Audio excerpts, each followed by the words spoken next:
করে দেখলেন, গণনা করে দেখে বলছেন, ও সচি কি বলছে, আজি নীলাম্বর চক্রবর্তী কহিল গনিয়া, নীলাম্বর চক্রবর্তী কহিল গনিয়া, নীলাম্বর চক্রবর্তী কহিল গনিয়া, নীলাম্বর চক্রবর্তী বলে এই মাসে পুত্র হবে শুভ পাইয়া, এই মাসে পুত্র হইবে শুভক্ষণ পাইয়া।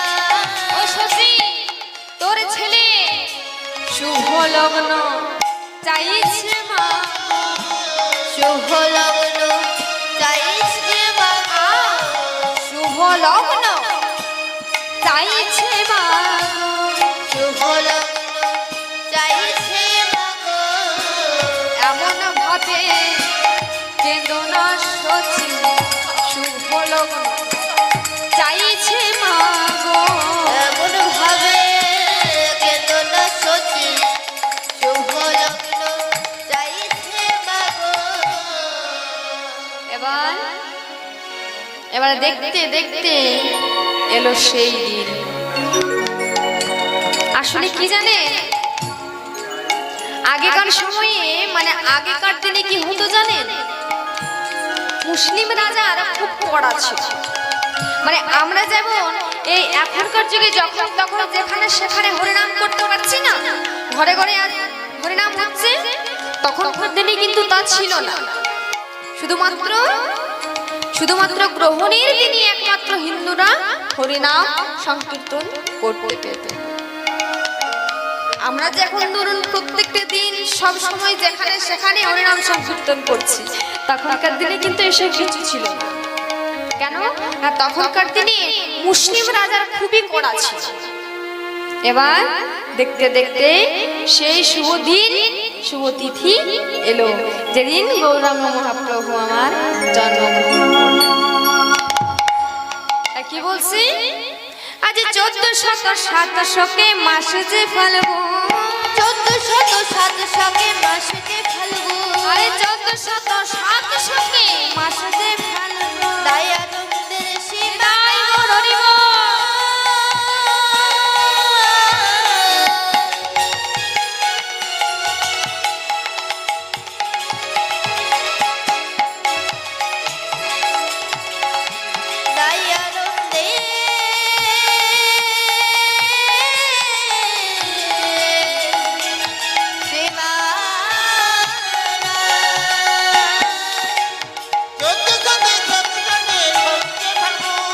পূর্ণমাসে সন্ধ্যাকালে হইল শুভ, পূর্ণমাসে সন্ধ্যাকালে হইল শুভক্ষণ, পূর্ণমাসে সন্ধ্যাকালে হইল শুভ, পূর্ণমাসে সন্ধ্যাকালে হইল শুভক্ষণ, সিংহ রাশি সিংহ লগ্ন উচ্চ গ্রহ, সিংহ রাশি সিংহ লগ্ন উচ্চ গ্রহ, সিংহ রাশি সিংহ লগ্ন উচ্চ গ্রহ, সিংহ রাশি সিংহ লগ্ন উচ্চ গ্রহ, ষটবর্গ অষ্টবর্গ সর্বশূল, সর্ববর্গ অষ্টবর্গ সর্বশূল, সর্ববর্গ অষ্টবর্গ সর্বশূল, সর্ববর্গ অষ্টবর্গ সর্বশূল, আজি আনন্দ ওর ধরে না, আনন্দ আর ধরে না, আনন্দ ওর ধরে না, আনন্দ আর ধরে না, নদিয়ার লোক সব আনন্দ ওর ধরে না, নদিয়ার লোক সবে আনন্দ আর ধরে না, নদিয়ার লোক সব আনন্দ ওর ধরে না। নদিয়ার লোক সবে আনন্দ আর ধরে না। এইভাবে কি হলো, সে শুভ দিনে শুভক্ষণে গৌরাঙ্গ মহাপ্রভু আমার জন্মগ্রহণ। জানেন মা, যেদিন গৌরাঙ্গ মহাপ্রভু আমার জন্মগ্রহণ করে সেই দিনটি ছিল বড় শুভ দিন। আবার সেই দিনই ছিল তিনটি গ্রহণের যোগ ছিল।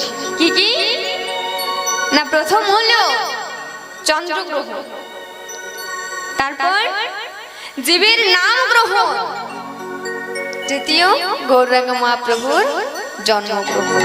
হরি বল হরি বল। আজ ফাল্গুন পূর্ণিমা তিথি নক্ষত্র ফাল্গুনে, ফাল্গুন পূর্ণিমা তিথি নক্ষত্র ফাল্গুনে, ফাল্গুন পূর্ণিমা তিথি নক্ষত্র ফাল্গুনে। আজ ফাল্গুন পূর্ণিমা তিথি নক্ষত্র ফাল্গুনে, আজ ফাল্গুন পূর্ণিমা তিথি নক্ষত্র ফাল্গুনে, শুভক্ষণে জন্ম নিলেন খজাগুণ মনে। হরি বল হরি বল।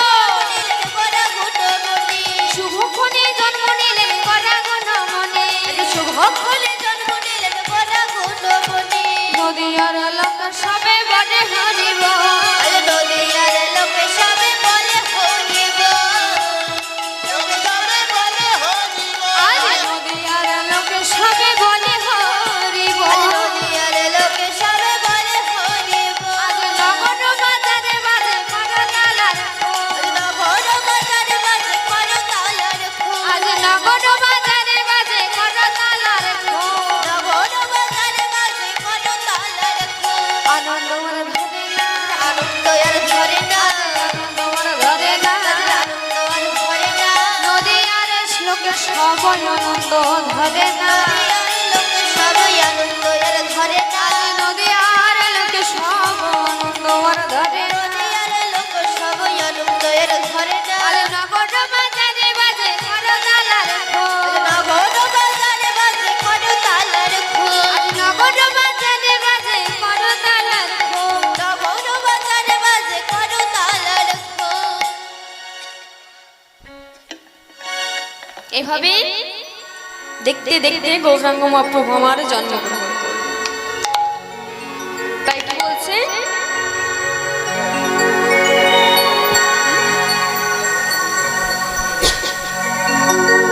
আচ্ছা, গৌরাঙ্গ মহাপ্রভু যেদিন জন্মগ্রহণ করেছিলেন সেদিনটি কবে বলুন তো? আজকের দিনটি কি? দোল পূর্ণিমা। আজকে এই পবিত্র দিনে গৌরাঙ্গ মহাপ্রভু আমার জন্মগ্রহণ করেছে। সকল ভক্তগণ উলুধ্বনি করছেন, হলুধ্বনি করছেন। মায়েরা করে উলুধ্বনি হয়ে যা, উলুধ্বনি নিতাই গৌর হরি বল হরি বল হরি বল। হরি বল হরি বল। আমার গৌরে নদিয়াতে, আমার সবাই মিলে গৌর হাতে তালি। নদিয়াতে, গৌরে নদিয়াতে, আমার গৌর নদিয়াতে, তোরা দেখে যা দেখে যা দেখে যা দেখে যা দেখে যা জনে জনে। আমার গৌরে নদিয়াতে, আমার গৌরে নদিয়াতে, আমার গৌর নদিয়াতে। তোরা দেখে যা দেখে যা দেখে যা দেখে যা দেখে যা জনে জনে।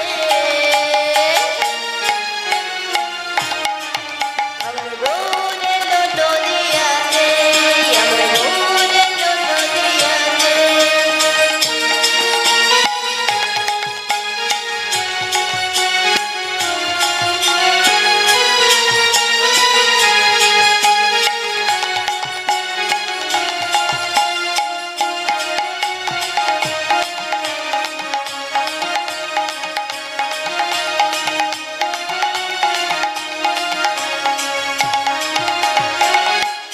আর কি বলছে?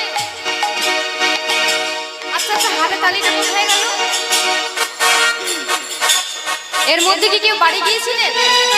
হ্যাঁ, জাননি বাড়ি? ও, আমি ভাবলাম হয়তো বাড়িতে হাতগুলো রেখে এসেছে। বাড়িতে রেখে এসেছে।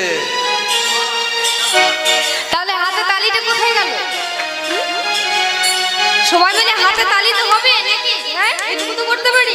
সবাই মিলে হাতে তালি দেন, সবাই মিলে নিতাই গৌর হরি বল হরি বল। হরি বল হরি বল। সত্যি মায়ের নয়ন তারা, কৃষ্ণ প্রিয়ার প্রাণ বধূয়া। সত্যি মায়ের নয়ন তারা, কৃষ্ণ প্রিয়ার প্রাণ বধূয়া। সত্যি মায়ের নয়ন তারা, কৃষ্ণ প্রিয়ার প্রাণ বধূয়া। সত্যি মায়ের নয়ন তারা, কৃষ্ণ প্রিয়ার প্রাণ বধূয়া।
এভাবে গৌরাঙ্গ মহাপ্রভু আমার এই ধরাধামে সচিগর্ভ সিন্ধু মাঝে অবতীর্ণ হয়েছে। কেন না আমাদের মতো কোলের মায়া মতো জীবকে উদ্ধার করবার জন্য, তাই তো? আমাদের মতো জীবকে হরি বল বলবার জন্য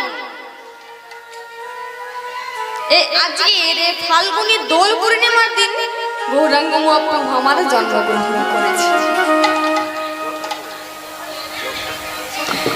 গৌরাঙ্গ মহাপ্রভু যখন জন্মগ্রহণ করলেন তখন জানেন নবদ্বীপে সকলে হরিধ্বনি করছে, উলুধ্বনি করছে, আর কি করছেন না নগরী নগরী হরিনাম করছে। আজকের এই দিনে আমরা কি করি বলুন তো? আচ্ছা, এখানে সবাই হোলি খেলেছে? হোলি খেলেছে সবাই? বাহ।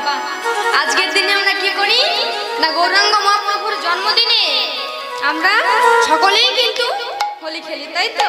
শুধু তাই নয়, আবার কি হয় না অনেক অনেক জায়গাতে কি হয় ভগবানের নাম গান করা হয়। যেমন আপনাদের এখানে আজকের দিনটা বাবা জানেন খুব শুভ দিন, খুব সুন্দর একটা দিন। গৌরাঙ্গ মহাপ্রভুর জন্মতিথিতে আজ আপনাদের গ্রামে হরিনাম সংকীর্তন করছে, তাই তো? এই তিথি উপলক্ষে আপনাদের এখানে হয়, তাই না? এই হরিনাম সংকীর্তন 24 প্রহর। আচ্ছা, তাই এই দিনটা কিন্তু খুব সুন্দর একটা দিন। শুধু এই জায়গাতে নয়, অনেক জায়গাতেই দেখবেন আজকে হরিনাম হচ্ছে, কীর্তন হচ্ছে অনেক জায়গাতে। আর নগরে নগরে কি করবে সবাই খোল করতার সঙ্গে লয়ে হরিনাম করতে করতে করতে করতে যাবে। তাই এবার গৌরাঙ্গ মহাপ্রভুর আমার এইভাবে জন্মগ্রহণ হলো। এবার যখন শুনেছে নবদ্বীপবাসী সকলে যে গৌরাঙ্গ মহাপ্রভু জন্ম নিয়েছে, তখন তো নাম গৌরাঙ্গ মহাপ্রভু হয়নি, তাই না? যেই না শুনেছে যে শশীর নন্দন হয়েছে, নবদ্বীপবাসী সকলেই একেবারে আনন্দে আনন্দিত হয়ে নন্দালয়ে যাচ্ছে। নন্দালয়ে নয়, শচী মায়ের বাড়িতে যাচ্ছে। এবার যেই না শচী মায়ের বাড়িতে যাচ্ছেন, সকলেই কিন্তু গেছে, সেখানে অনেকেই গেছেন এবং ধাত্রীমাও কিন্তু গেছে। এবার ধাত্রীমা কিন্তু এর আগেও যে 8টি কন্যা সন্তান মারা গিয়েছে না, শচী মায়ের তো এর আগেও 8টি কন্যা সন্তান মারা গিয়েছে, তাদের কিন্তু নারী ছেদন করেছে। এবারও কিন্তু ধাত্রীমা মনে মনে চিন্তা করছেন, তার মনে কিন্তু একটা ভয় হয়ে গেছে, ভয় পাচ্ছে আর চিন্তা করছে, সেই তো আবার কি হয়। এবার সে ভয় নিয়ে ধাত্রীমা কি করলেন, নারী ছেদন করতে যাচ্ছে। যেই না নারী ছেদন করতে যাচ্ছে, হঠাৎ করে ধাত্রীমা লক্ষ্য করলো ছেলে তো নড়াচড়া করছে। আমাদের সময় কি হয়, যখন কোনো বাচ্চা জন্ম নেয় হওয়ার পরে তো কান্না শুরু করে, তাই না? হ্যাঁ, আবার এত জোর কান্না করে একেবারে গোটা হসপিটাল একবারে মাথায় তুলে রেখে দেয়, তাই তো? কিন্তু গৌরাঙ্গ মহাপ্রভু যখন জন্ম নিয়েছিলেন কোনো কিন্তু শব্দ করলেন, কান্না তো দূরের কথা, লড়াচড়াও পর্যন্ত কিচ্ছু করেনি। এবার যেই না ধাত্রীমা লক্ষ্য করেছে, ধাত্রীমা মনে মনে চিন্তা করছে আর ধাত্রীমা ভয় পাচ্ছে। যেই না ধাত্রীমা ভয় পাচ্ছে, ভয়ে ভয়ে ভয়ে ভয়েই কিন্তু ধাত্রীমা বলছে, ও শচী, শচী আমি কি দেখছি, যে দেখ, একবারে চেয়ে দেখ, তোর ছেলে যে একটাও শব্দ করছে না। ওরে শচী, তোর পরপর 8টি সন্তানকে শ্মশানে দিয়েও এখনো পর্যন্ত শ্মশানের দেওয়ার স্বাদ মিটেনি তো। নবদ্বীপবাসী সকলে বলছে, ও ধাত্রীমা কি হলো, কই ওর ছেলের চাঁদ বদনখানি একবার আমাদেরকে দর্শন করতে দাও। ধাত্রীমা বলছে, তোমরা দর্শন করবে কি, সেই ছেলে তো নড়াচড়া কিচ্ছু করছে না, কোনো কান্নাও করছে না, কোনো শব্দ করছে না। সে কি বলছো, কি বলছো ধাত্রীমা, তুমি কি বলছো, তুমি ভালো করে দেখেছো তো? বলে, হ্যাঁ ভালো করে দেখেছি। আচ্ছা বেশ, তুমি এক কাজ করো, তুমি বরং ওর ছেলের মুখে একটু জল ছিটিয়ে দাও, তাহলে দেখো একবার কি হয়। ধাত্রীমা কি করলো, নবদ্বীপবাসীর কথার মতো মুখে জল ছিটিয়ে দিল, তাও কিন্তু নড়াচড়া করছে। এবার ধাত্রীমা বুঝতে পেরে গেল যে এই ছেলে আর নেই। এবার নবদ্বীপবাসীকে বলছে, শোনো, এ ছেলেও আর নেই, ছেলে হয়েছে আর মারা গিয়েছে। নবদ্বীপবাসী সকলের মন ভেঙে গেল, তারাও দুটি নয়ন জলে বুক ভাসিয়ে কাঁদছে। কেন জানে? সচি মায়ের এমনই কপাল যে এর আগে 8টি কন্যা সন্তান মারা গিয়েছে, এবারে যদি মারা যায় তাহলে ভেবেছেন সচি মায়ের মনখানি কি হবে। এবার সে কঠোর মনকে নিয়ে ধাত্রীমাকে নবদ্বীপবাসীরা সকলে বলছে, ও ধাত্রীমা, তুমি এক কাজ করো, তুমি ওই সন্তানকে এক কাপড়ে জড়িয়ে নবদ্বীপের মহাশ্মশানে নিয়ে যাও। ধাত্রীমা বলছে, এটা আমি কি করে করবো বলো, আমি কেমন করে নিয়ে যাবো এই সন্তানকে? সন্তানটি এমন সুন্দর দেখতে হয়েছে, এত সুন্দর তার রূপ, তার আর কোনো তুলনা নেই। দেখবেন আমরা কথায় কথায় বলি না যে দেখ ওই ছেলেটা এত সুন্দর দেখতে, যেমন সে গৌরাঙ্গ মহাপ্রভুর মূর্তি। আমরা বলি না, গৌরাঙ্গ মহাপ্রভুর বদনখানি এতটাই মায়াবী যে ধাত্রী মাও পর্যন্ত দুটি নয়ন জুড়ে বুক ভাসিয়ে কাঁদছে। সে সন্তানকে ধাত্রী মা তুলতেই পারছে না। তাও নবদ্বীপবাসী সকলে বলছে, ও ধাত্রী মা, তুমি অমন ভাবে কেনো না, তুমি কাঁদলে কি হবে বলো, সে তো আর ফিরে আসবে না, যে যাবার সে চলে গেছে, আর ফিরে আসবে না। তুমি তুমি তুমি এই ছেলেকে নিয়ে গিয়ে নবদ্বীপের মহাশ্মশানে দিয়ে এসে যাও। এবার তাদের কথা মতো সেই ছেলেকে ধাত্রীমা কি করলো, এক কাপড়ে জড়িয়ে সেই ছেলেকে এভাবে নিয়ে যাচ্ছে নবদ্বীপের মহাশ্মশানে। এবার যেই না মহাশ্মশানে নিয়ে যাচ্ছে, যেতে যেতে সেই সন্তানের বদনখানি দেখছে আর মনে মনে চিন্তা করছে, আর বিধির প্রতি আক্ষেপ করে বলছে, হে ভগবান, এই দিনে দেখার আগে তুমি কেন আমাকে কেড়ে নিলে না?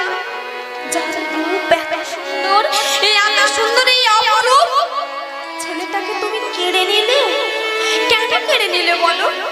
হে ভগবান, এই দৃশ্য দেখার আগে তুমি কেন আমায় তুলে নিলে না? আমি কি করবো এবার? আমি আমার যে মন কিছুতেই মানতে চাইছে না, আমি কি করবো? আমি এবার সচে গিয়ে বা কি ও জবাব দেব? আমি সচি মাকে কি বলেই বা তাকে সান্ত্বনা দেব? সে তো কিচ্ছু জানে না, সে তো একেবারে, যদি বলি সে তো একেবারে ভেঙে পড়বে। আমি কি করবো এবার? এবার আস্তে আস্তে আস্তে আস্তে ধাত্রী মা সেই ছেলেকে নিয়ে পৌঁছালো কোথায়? নবদ্বীপে মহাশ্মশান। যেই না মহাশ্মশানে এসে দাঁড়িয়েছে, সেই ছেলেকে নামিয়ে দিয়েছে আর কাঁদছে, আর দুটি নয়ন চলে বুক ভাসিয়ে একদিকে চোখের জল এইভাবে মুছছে, আর একদিকে সেই ছেলের বদনখানি হাত দিয়ে বলছে, বাবা তুই কেন চলে গেলি বল? যদি যাবি তাহলে এসেছিলি কেন? যদি না আসতিস তাহলে তো একদিকে ভালো, কিন্তু এসে চলে গেলি। আমি তোর মাকে বা কি বলে সান্ত্বনা দেব? তোর মাকে আমি কি বলবো? কি বলবো তোর মাকে? বল বাবা, কেন চলে গেলি বাবা, তুই ফিরে আয়। এই বলে ধাত্রী মা দুটি নয়ন চলে বুক হাসিয়ে অঝরে ঝরে কাঁদছে আর বলছে, আমি কেমন করে অঙ্গে অঙ্গে দেব মাটি,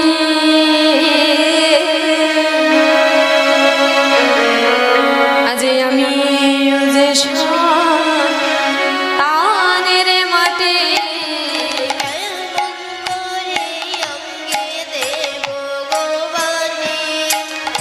আমিও দেশ তানের বাণী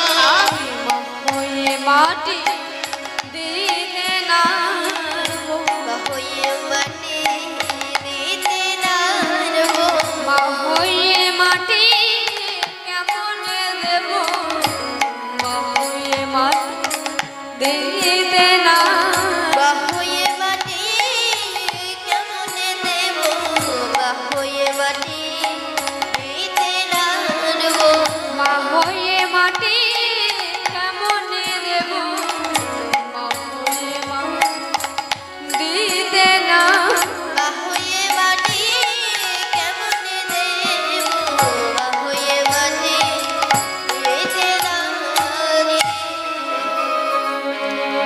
আমিও যে সন্তানের মা আমিও যে মা এই সন্তানের উপর আমি কিভাবে মাটি দেব বলো ভগবানকে ডাকছে আর ভগবানকে বলছে ভগবান তুমি এতটাই নিষ্ঠুর যে আজ তুমি এই দিন দেখানোর জন্য আমাকে জীবিত রেখেছো আমি কি করবো এবার কিছু উপায় না পেয়ে ধাত্রীমা কি করলো ভাঙিয়া নিবেরে পড়ল বিছাইয়া দিল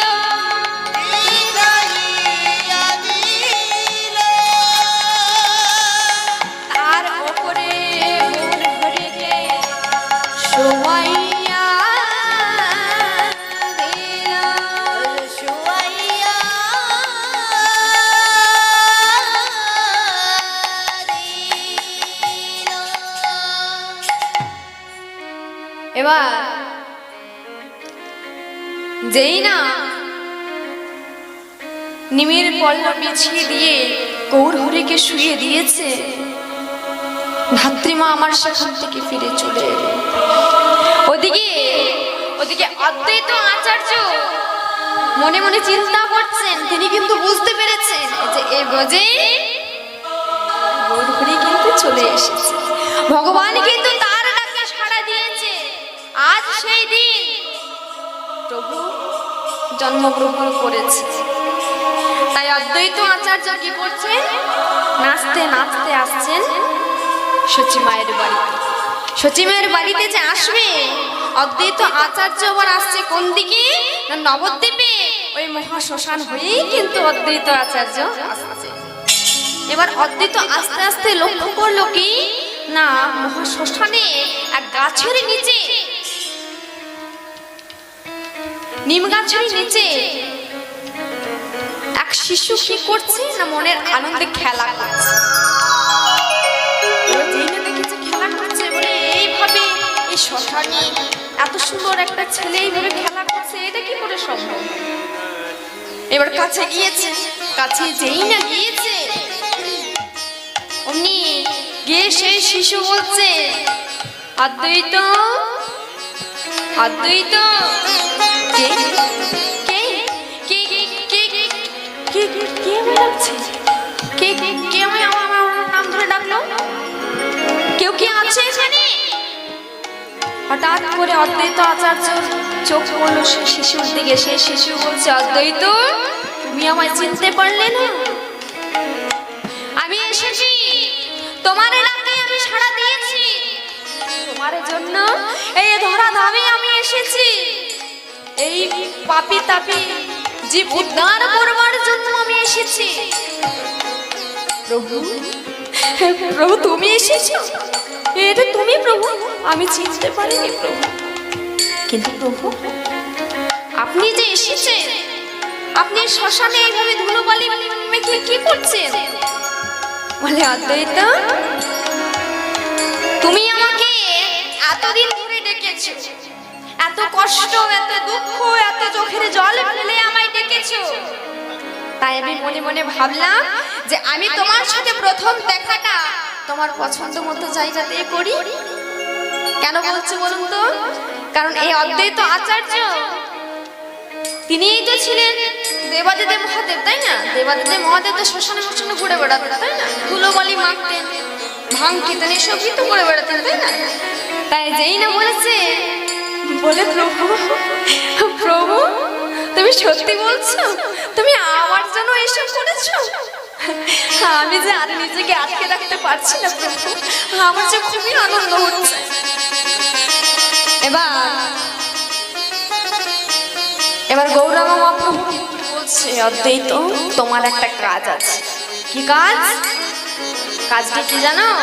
কাজটা হলো এই যে তুমি এই মুহূর্তে আমার মায়ের কাছে যাও। আমার মায়ের কাছে গিয়ে তুমি আমার মাকে দীক্ষা দিয়ে এসো। তুমি যদি মাকে দীক্ষা না দাও তাহলে কিন্তু আমি মায়ের দুগ্ধ পান করতে পারবো না। তুমি শীঘ্রই গিয়ে আমার মাকে দীক্ষাটা দিয়ে এসো। আমার মা দীক্ষা গ্রহণ করেনি, আর তাই আমি মায়ের দুগ্ধ পান করতে পারছি না। অদ্বৈত আচার্য মনে মনে চিন্তা করছেন, যিনি কিনা ভগবানের মা, তাকে আমি কিভাবে দীক্ষা দেব?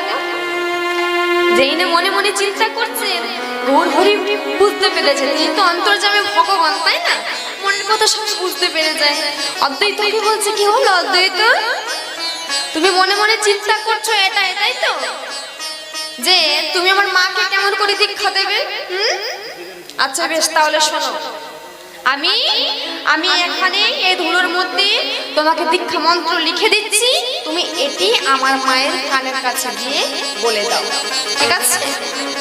তাহলে আমি আমার মায়ের কোলে যেতে পারবো, আমার মায়ের দুগ্ধ পান করতে পারবো। এবার অদ্বৈত আচার্য কি করলেন না, গৌর হরির কথা মতো ছুটতে ছুটতে এসে পৌঁছালো কোথায়? সচি মায়ের বাড়িতে। যেই না সচি মায়ের বাড়িতে এসেছে, চারিদিকে একেবারে হাহাকার, সবাই শুধু দুটি নয়ন এবং হাসিয়ে কাঁদছে।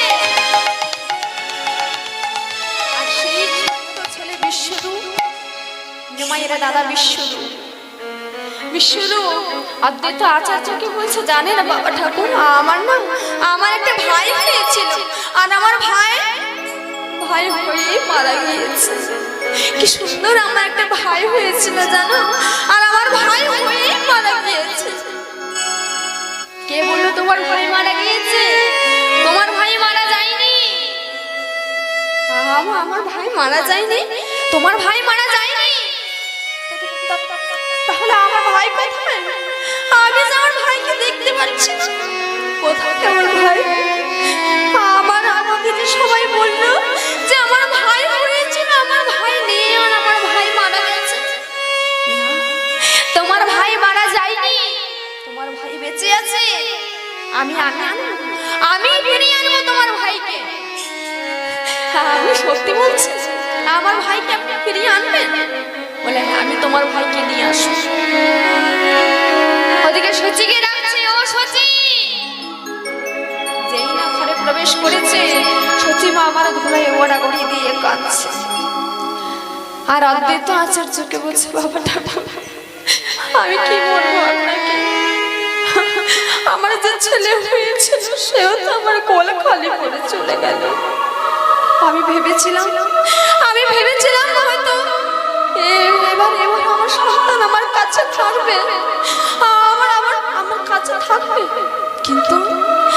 কিন্তু সে আগের মতো আমার এই সন্তান আমায় ছেড়ে চলে গেল, আমার কোলটা খালি করে চলে গেল। আমি এবারে কি করবো বলতে পারি? আমার যে আর কিচ্ছু রইল না, আমি আর নিজেকে সামনে রাখতে পারছি না। আমি কত আশা করেছিলাম, কত স্বপ্ন দেখেছিলাম আমার এই সন্তানকে, কিন্তু আমার এই সন্তানও আমায় ছেড়ে চলে গেল। বলতে পারি না বাবা ঠাকুর, আমি কি করব? ওমা, কি বললো তোর ছেলে মারা গেছে? আপনি কি বলছেন? আপনি কি বলছেন? আমার ছেলে ধাত্রী মাঝে আমাকে বললো যে আমার ছেলে নাকি আর নেই, আমার ছেলে মারা গেছে। তাহলে আপনি কি বলছেন? আমি বলছি, এই মাত্র আমি দেখে এলাম তোর ছেলে কি সুন্দর খেলা করছে। কে বললো তোর ছেলে মারা গিয়েছে? তোর ছেলে মারা যায়নি। তা কি বলছে? কে বলে মরা ছেলে, কে বলে মা মরা, হাত পানি দিয়ে করছে খেলা। কে বলে মা মরা ছেলে, হাত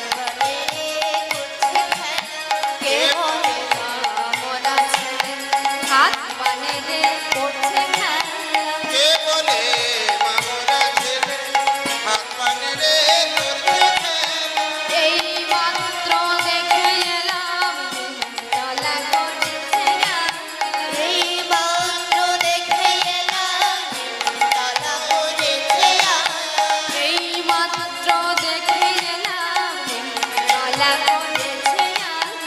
এই মাত্র দেখে এলাম দোলা করেছে আলা। কে বলে মা মরা ছেলে হাত পাতে করছে খেলা। মরা ছেলে হাত পায়ে করছে খেলা। বলে শুধু তাই নয়, আর আমি কি দেখলাম জানিস? কি দেখলেন বাবা ঠাকুর? বলবো, শোন কি বলছে। অঙ্গে যে তার 32 চিহ্ন, নদিয়াতে অবতীর্ণ। অঙ্গে যে তার 32 চিহ্ন, নদিয়াতে অবতীর্ণ। অঙ্গে যে তার 32 চিহ্ন, নদিয়াতে অবতীর্ণ। অঙ্গে যে তার 32 চিহ্ন, নদিয়াতে অবতীর্ণ। জীবে দেবের চৈতন্য শিখাইবেন হরিবল। জীবে দেবের চৈতন্য গাইবে হরিবল। জীবে দেবের চৈতন্য শিখাইবেন হরিবল। জীবে দেবের চৈতন্য শিখাইবে হরিবল। দেবনে মা মরা হাত পানে রে এই মাত্র দেখে গেলাম দোলা করেছে আলা। কে বলে মা মরা ছেলে হাত পায়ে করছে খেলা। এই মাত্র দেখে এলাম দোলা করেছে আলা। কে বলে মা মরা ছেলে, কে বলে মা মরা ছেলে, কে বলে মা মরা ছেলে। কে বলেছে তোর ছেলে মারা গেছে? আমি বলছি তোর ছেলে মারা যায়নি। শোন, এক কাজ করতে, তুই বরং স্নানটা করে আয়, গঙ্গাতে স্নান করে আয়। এলেই আমি তোকে দীক্ষা দেব, আর দীক্ষা দেওয়ার পরেই তোর ছেলে তোর বলে আবার ফিরে আসবে। দীক্ষা? বলে হ্যাঁ হ্যাঁ বাবা ঠাকুর, আমি তো দীক্ষা গ্রহণ করিনি, আমি তো দীক্ষা নিইনি। তাহলে তুই শীঘ্রই স্নানটা করে আয়, আমি দীক্ষা দেব। তাই সচিমা আমার কি করলো না, অদ্বৈত আচার্যের কথা মতো গঙ্গায় গিয়ে স্নান করে এসে অদ্বৈতের কাছে বলছে, বাবা ঠাকুর এবার আপনি দীক্ষা দিন আমায়। তাই এবার অদ্বৈত আচার্য কি করছেন, সচিমাকে দীক্ষা দিচ্ছেন। মায়ের একবার উলুধ্বনি নিতাই গৌর হরি বল হরি বল। হরি বল আর কেমন ভাবে দীক্ষা দিচ্ছেন অদ্বৈত আচার্য? সচিমায়ের কানের কাছে এসে কি বলছে, হরে কৃষ্ণ কৃষ্ণ কৃষ্ণ হরে হরে হরে